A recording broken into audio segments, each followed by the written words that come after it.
ওদিন একটা গল্প পড়লাম, কথা নাকি সত্যি, আমি জানি না, পড়ছি ফেসবুকে। এক লোক, সে কে জানি মারা গেছে, তো মাছ একটা নিয়ে ঘরে ঢুকছে, শুনছে কে মারা গেছে, ওর আত্মীয় কে জানি।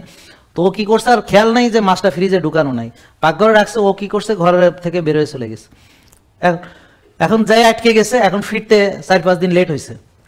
এখন ওর আর মনেই নাই যে মাছ কিনছিল আর ফ্রিজে রাখে নাই। এখন যে বাসায় যাবে, এখন মনে পড়ছে, হায় হায়, আমি তো মাছ কিনছিলাম, ফ্রিজে তো রাখি নাই, বাসায় কি ঢুকতে পারবো, না জানি কি না কি হয়, গন্ধে মনে হয় টিকতে পারবো না। তো এখন সে ঘরে ঢুকে দেখে কি, মাছ যা তাই আছে, পোকাও খায় নাই, হ্যাঁ, পচেও নাই, কেউ কিছু মানে ওই পোকাও খায় না, বুঝছেন, ওই মাছ পোকাও খাবে না। হ্যাঁ, ওরা তো অন্তত চেনে যে কোনটার মধ্যে জম্মের কেমিক্যাল দেওয়া আছে। মানুষ সব খায়, তেলা পোকাও খায় নাই। হ্যাঁ, তখন মানুষে খায়, ইন্দুরে খায় না, মানুষে খায়। হ্যাঁ, জীবাণুও খায় না। দেখবেন যে পচে না মানে কি, জীবাণুতে খায় না। জীবাণুতে না খেলে তো পচবে না, তো জীবাণুতে খায় না কেন, ও এমন জিনিস, ও জীবাণুও খাবে না।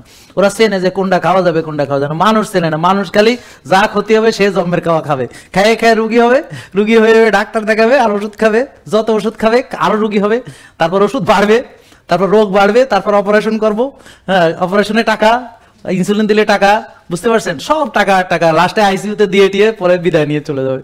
হ্যাঁ, এক একদিনে অনেক টাকা বিল আসবে।